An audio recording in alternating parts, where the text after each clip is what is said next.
Welcome back to my channel. എല്ലാവർക്കും എൻ്റെ മറ്റൊരു വീഡിയോയിലേക്ക് സ്വാഗതം.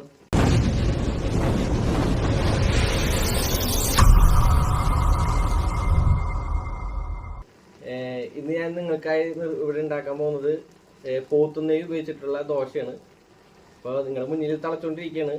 ആ വീഡിയോയ്ക്ക് പോണതിന് മുമ്പ് എനിക്ക് നിങ്ങളോട് കുറച്ച് കാര്യം പറയാനുണ്ട്. ഞാൻ ആദ്യമായിട്ടാണ് ഇങ്ങനെ വീഡിയോസൊക്കെ എടുത്ത് ഇങ്ങനെ അപ്ലോഡ് ചെയ്തിട്ട് ഓരോ കാര്യങ്ങൾ ചെയ്യണത്. മര്യാദയ്ക്ക് ഒരു സെൽഫി പോലും എടുക്കാൻ അറിയാത്ത ഒരുത്തനാണ് ഞാൻ. ഞാനാണ് ഇപ്പോൾ യൂട്യൂബ് ചാനൽ തുടങ്ങിക്കണേ. എല്ലാവരും നല്ല സപ്പോർട്ട് എനിക്ക് തരുന്നുണ്ട്. അതിലെനിക്ക് നല്ല സന്തോഷമുണ്ട്. ഇതുപോലെ ഇനി സപ്പോർട്ട് തരാം. ഇനി ഞാൻ ഇങ്ങനെ വീഡിയോസ് ഓരോന്നായിട്ട് നിങ്ങൾക്കായിട്ട് ഇങ്ങനെ ഓരോ വെറൈറ്റി വീഡിയോസ് വരുന്നതായിരിക്കും. ഇപ്പോൾ എന്താണ് എൻ്റെ മുന്നിൽ തിളച്ചുകൊണ്ടിരിക്കണമെന്ന് നിങ്ങൾക്ക് അറിയാൻ ആഗ്രഹം ഉണ്ടാവും. അപ്പോൾ നമുക്ക് അതിൽ വീഡിയോയ്ക്ക് പോവാം. അപ്പോൾ ഓക്കെ, ഇതാണ് പോത്തുനെയ്യ്. ഇത് ഉപയോഗിച്ചിട്ടാണ് നമ്മൾ ആ പോത്തുനെയ്യ് കൊണ്ടുള്ള ദോശ ഉണ്ടാക്കണേ. അപ്പോൾ അതിലേക്ക് ഇതാദ്യം ചെറുതായിട്ട് കട്ട് ചെയ്യണം. അപ്പോൾ നമുക്ക് ഓരോ പീസ് എടുത്തിട്ട് ചെറുതാക്കി കട്ട് ചെയ്യാം. അതിനായിട്ട് നമ്മളൊരു അപ്പോൾ ഇത് നന്നായി ചെറുതായിട്ട് കട്ട് ചെയ്താലേ നമുക്കത് ഉരുക്കിയെടുക്കാൻ പറ്റുള്ളൂ. അങ്ങനെ പോത്തുനെയ്യ് കട്ട് ചെയ്യുമ്പോൾ ശ്രദ്ധിക്കേണ്ട കാര്യം എന്ന് വെച്ചാൽ ഈ പോത്തിൻ്റെ രക്തം കട്ട പിടിച്ച് നെയ്യും ഇരിപ്പുണ്ടാവും. അപ്പോൾ നമ്മളത് കട്ട് ചെയ്ത് മാറ്റണം. അതിനുശേഷം നന്നായി വെള്ളത്തിലിട്ട് കഴുകുക.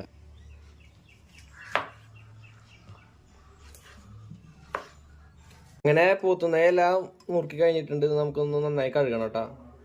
അങ്ങനെ പോത്തുനെയ്യ് കഴുകി കഴിഞ്ഞിട്ടുണ്ട്. ഇനി അത് വെള്ളം വറ്റാൻ വേണ്ടി വെച്ചിരിക്കുകയാണ്. അങ്ങനെ ചട്ടി നന്നായി ചൂടായിട്ട് നമുക്ക് പോത്തുനെയ്യ് ഇടാം.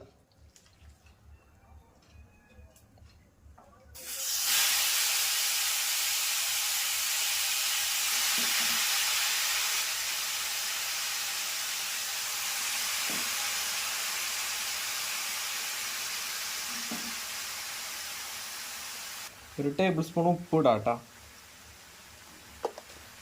ഇത് നമുക്കത് ഉരുകണ വരെ വെയിറ്റ് ചെയ്യാം. അപ്പോൾ ചെറുതായിട്ട് ഉരുകി തുടങ്ങിയിട്ടുണ്ട്. ഇതൊരു നന്നായി ഉരുകി വെള്ളം പോലെ ആവണ വരെ നമുക്കൊന്ന് ഇതേ ഫ്ലെയിമിൽ വെച്ചുകൊണ്ടിരിക്കും. അങ്ങനെ നെയ്യെല്ലാം നന്നായി ഉരുകിയിട്ടുണ്ട്. നമുക്ക് കൊറ്റം മാറ്റാം. എന്നിട്ട് നെയ്യ് മാത്രം എടുക്കാം.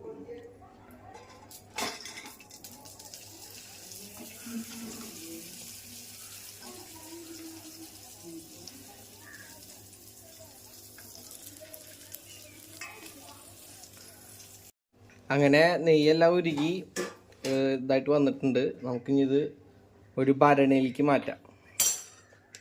അങ്ങനെ നെയ്യ് നന്നായി ഉരുകി വന്നിട്ടുണ്ട്. നമുക്കിത് ഇനി ഭരണിയിലേക്ക് ഒഴിക്കാം.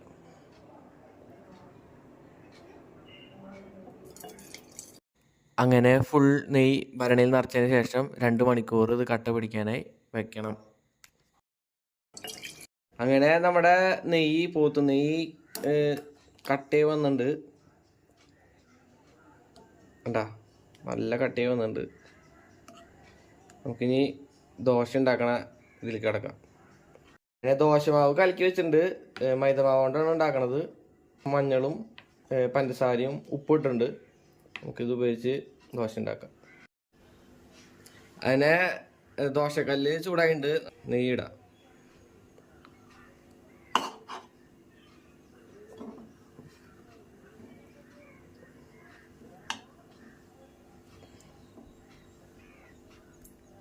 ഇട്ടുടനെ ഉരുകിണ്ട് കേട്ടോ.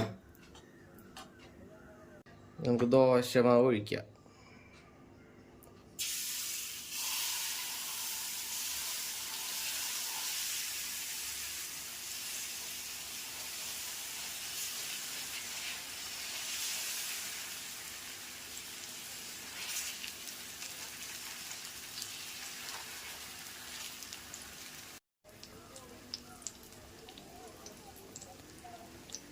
നല്ല ഇതിൽ പോത്തുനെയ്യ് പറ്റി വയ്ക്കാം.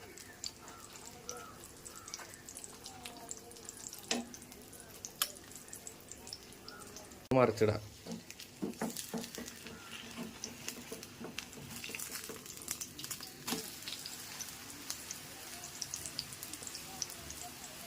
അങ്ങനെ നെയ്യ് റോസ്റ്റ് ഏകദേശം റെഡി ആയി വന്നിട്ടുണ്ട്.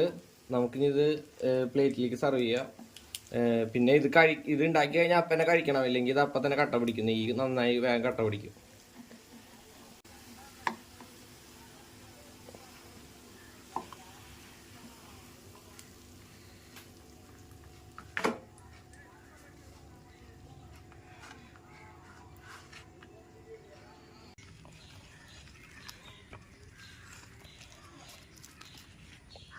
ടേസ്റ്റ് ചെയ്ത് നോക്കാം.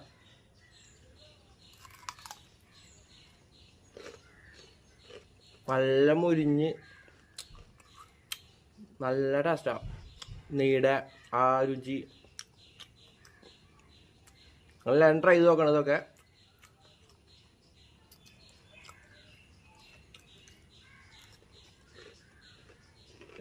അടുത്ത വീഡിയോയിൽ കാണാം. എല്ലാവർക്കും എൻ്റെ പോത്ത് നെയ് റോസ്റ്റ് ഇഷ്ടപ്പെടുന്നിരിക്കുന്നു. ഈ നെയ് റോസ്റ്റിന് നമുക്ക് ഈ മാവിൽ തന്നെ കുറച്ച് മുളക് പൊടി വെച്ചിട്ട് നമുക്ക് കുറച്ച് എരിവ് കിട്ടുന്ന രീതിയിൽ ഉണ്ടാക്കാൻ പറ്റും. അതേപോലെ തന്നെ ഗോതമ്പ് മാവ് കൊണ്ട് ഉണ്ടാക്കട്ടെ ഈ നെയ്യ് വെച്ചിട്ട് ഉണ്ടാക്കാൻ പറ്റും. ഇതുപോലത്തെ വീഡിയോസായിട്ട് ഞാൻ ഇനി വരുന്നതായിരിക്കും വെറൈറ്റി ആയിട്ട്. അപ്പോൾ നിങ്ങൾക്ക് എൻ്റെ ചാനൽ ഇഷ്ടപ്പെട്ടെങ്കിൽ സബ്സ്ക്രൈബ് ചെയ്യുക, ലൈക്ക് ചെയ്യുക, സപ്പോർട്ട് ചെയ്യുക, ഷെയർ ചെയ്യുക. Okay, thank you.